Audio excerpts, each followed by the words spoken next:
Hello friends, आपण मगाशी बघितलं पीठ कसं पुरीचं मळायचं. आता त्याची पुरी कशी तयार होते ते बघा. त्यामध्ये तेल मी गरम करत आहे आणि हे पीठ बघा मी पीठ बघा हे कसे करत आहे. मर्दून घेतलेलं आहे, थोडंच पीठ घेतलेलं आहे. म्हणजे गरम गरम पुऱ्या खातो आम्ही, गरम गरम जेवढ्या लागेल तेवढ्या. आता त्याचे गोळे करायला लागले. 2च मिनटात पीठ मर्दून झालेलं आहे बघा. जास्त गरज नाही लागत त्याची. आता गोळे करते आहे. ॲक्च्युली 10-12च पुऱ्या करणार आहेत मुलापुरता. मी दुसरं जेवण केलेलं आहे माझ्यासाठी. थोड्या वेळ मी पुरी आणि रस खाणार आहे, पण ते मुलाला आत्ता भूक लागलेली आहे म्हणून करत आहे मी पुऱ्या. जवळजवळ 1 तास झालं आहे पीठ म्हणून. त्यानंतर मी घेतलेलं आहे. तुम्ही अर्ध्या तासाने पण करून घेऊ शकता, म्हणजे रवा पूर्ण भिजला जातो त्यामध्ये. असे पटकन गोळे करून घ्यायचे आणि पटकन सगळ्या पुऱ्या लाटून घ्यायच्या. म्हणजे गॅस पण जळत नाही, तेल जळत नाही. तुम्हाला कशा पाहिजे, मोठ्या पाहिजे, मध्यम पाहिजे, लहान पाहिजे, कशा पाहिजे अशा पुऱ्या लाटू शकता. मी एकदमच गोळे करत आहे. गॅस बारीकच आहे माझा. तेल तापत ठेवलेलं आहे माझं.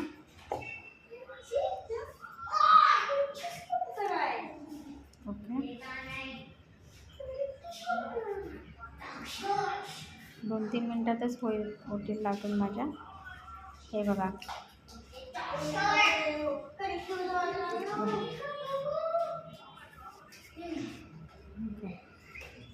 असं गरम गरम आम्ही खातो. थोडं घेतले 10-12च पुऱ्या करणार आहे. राहिलेलं आता मी ठेवते बघा. तेच आहे. आणि आता हे एकदम सगळ्या मी पुऱ्या लाटणार.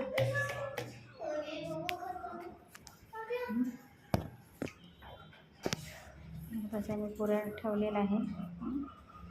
तर लाटते एकदम 2च मिनटात लाटून होतात पुऱ्या. हे लाटत आहे मी पुऱ्या. अशा छानपैकी फुगून वर येतात नाही बघा तुम्ही, किती छान होतात पुऱ्या. यामध्ये तुम्ही तिखट, जिऱ्याची पूड, धणापूड, मीठ टाकून पण लहान मुलांना करून घालू शकता. त्यांना तेच पण आवडतं डब्याला, टिफिनला वेगळं.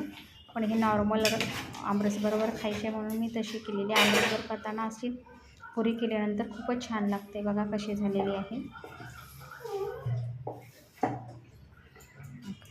ओके, ठीक आहे. हे का पुऱ्या लाटलेल्या आहेत मी तुम्हाला दाखवणार. 3 पुऱ्या तर माझ्या लाटून झालेल्या आहेत. बघा कशा छान अजून गोळे राहिलेले. अशा मी पटापटा लाटते आणि तुम्हाला पुऱ्या तळून दाखवते. ओके, तुमच्याकडे कशा करतात पुऱ्या मला सांगू शकता का? आणि आमरसबरोबर पुरी खाता का चपाती खाता? ॲक्च्युली पुरणपोळीबरोबर पण बोला होतात आमरस छान लागतो. तुम्ही ट्राय केलं आहे का कधी पुरणपोळीबरोबर आमरस? आम्ही रेग्युलर करतो पुरी, म्हणजे काही अक्षय तृतीयेला आणि पाडव्याच्या पुरणपोळीला आमरस असतो, छान लागतो. तो पण एकदा ट्राय करा. ओके, हे आता 5 मिनटात माझ्या पुऱ्या सगळ्या लाटून होणार आहे आणि एकदमच सगळ्या तळायच्या. म्हणजे गॅस कमी लागतो, पुऱ्या कमी लागतो. ह्या बघा माझ्या तळून पुऱ्या लाटून झालेल्या आहेत सगळ्या. आता मी एकदमच तळणार आहे. आता मी गॅस मोठाच ठेवायचा, म्हणजे पुरी चांगली ठोकून होते. गॅस कमी. तुम्ही पुऱ्यांना तेल तळताना तेल एकदम थंड नको आहे, गरमच पाहिजे, तरच पुरी वर फुगून येते, छान फुगते. कोमटीत तेल नको आहे. त्यामुळे चांगली खरपूस भाजली जाते आणि ती चवीला लागते.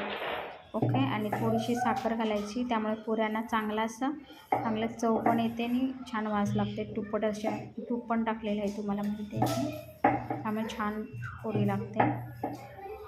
ओके, अजून माझ्या 2-3 राहिले आहेत. असं वाटतं आहे मला 2-3 राहिले त्या पुऱ्या, त्यामुळे ते मी लाटते. बघा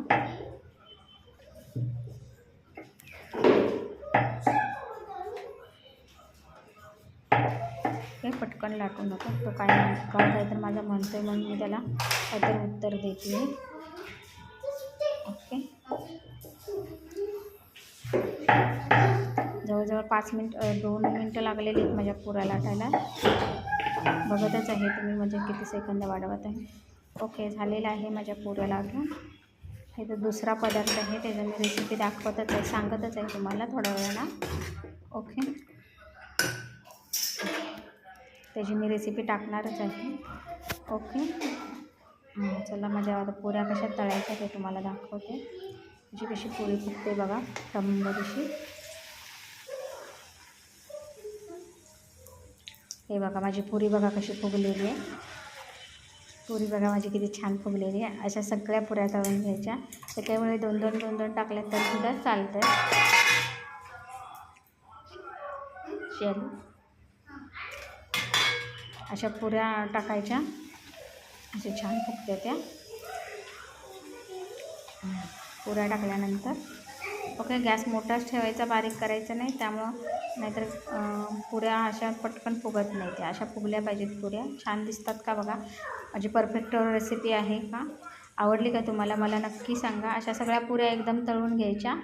छान दिसतात पण आणि छान हे पण होतात.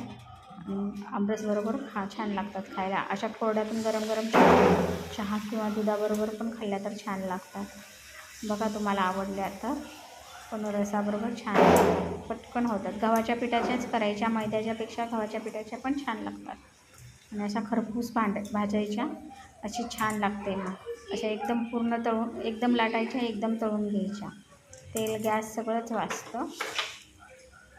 ओके, अशा म्हणून मी एकदम तळून घेते. बघा एकाने एक पुरी माझी फुगलेली आहे, म्हणून तुम्हाला मी या सगळ्या पुऱ्या तळून दाखवत आहे.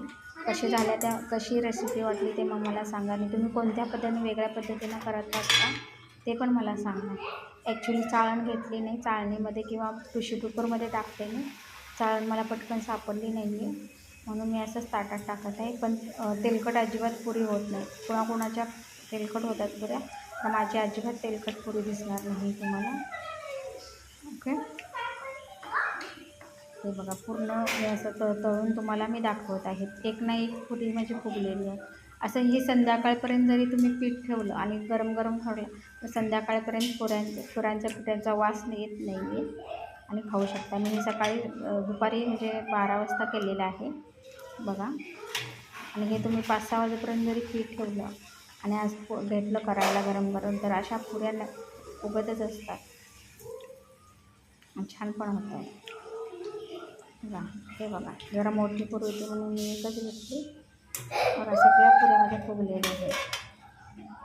ओके, अनारसे पण असे फुगले पाहिजेत. अनारसे कुणाकुणाला येतात, त्याची रेसिपी कुणाकडे असेल तर माझ्या डिस्क्रिप्शन बॉक्समध्ये टाका, मेसेजमध्ये टाका.